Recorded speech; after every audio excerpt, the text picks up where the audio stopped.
l'eau disparaît peu à peu. Et pourtant, c'est à ce moment-là que tout commence.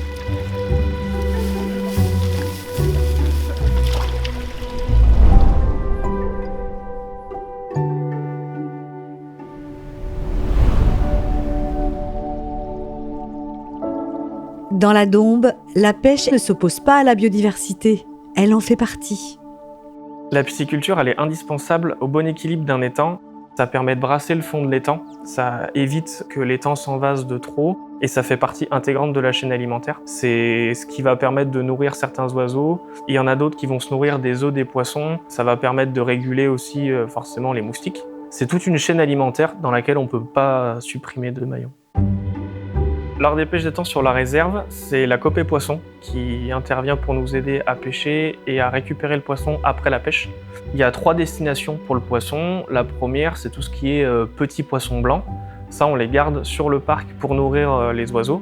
La seconde, c'est tout ce qui est gros géniteurs, les grosses carpes, les gros brochets. Ça, on les garde sur la réserve pour rempoissonner nos propres étangs, pour faire de la reproduction, pour refaire des petits.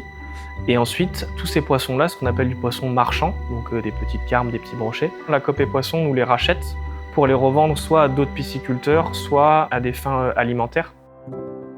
Entre les étangs, l'eau circule. Les étangs sont remplis, puis vidés, parfois laissés à sec. Un cycle volontaire et essentiel. Concrètement, un étang, ça fonctionne un petit peu comme une baignoire. C'est-à-dire qu'il y a une prise d'eau par laquelle on remplit l'étang et un bouchon de vidange par lequel on le vide au moment de la pêche.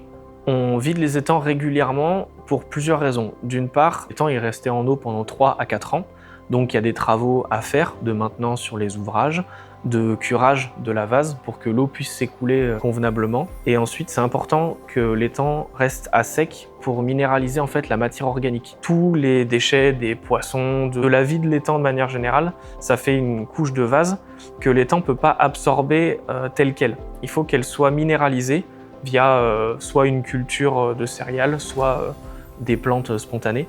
Mais il faut impérativement que l'étang reste au moins une année en à sec pour minéraliser toute cette matière et apporter tous les nutriments nécessaires au bon développement de l'étang, que ce soit des insectes ou des poissons.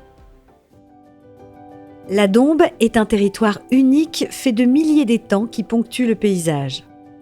Des étangs créés par l'homme, façonnés depuis des siècles au rythme de l'eau. Au cœur de ce territoire se trouve la réserve naturelle de la Dombe.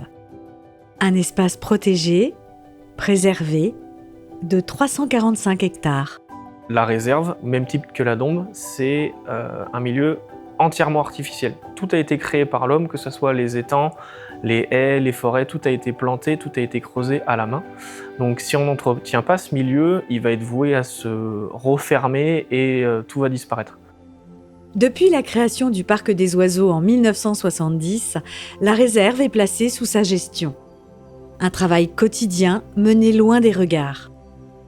La réserve, elle n'est pas accessible au grand public, tout simplement dans un souci de tranquillité des espèces. On a la chance d'avoir des espèces d'oiseaux, par exemple, qui sortent de migration et qui ont besoin de tranquillité et de repos. Et les étangs de la réserve font partie des rares étangs où ils peuvent trouver cette tranquillité-là. En Dombe, la biodiversité dépend d'un équilibre en mouvement. Un équilibre fait d'eau, de diversité des milieux et d'actions humaines. Préserver la Dombe, ce n'est pas figer un paysage, c'est veiller à ce que l'eau continue de circuler et que la vie trouve toujours sa place.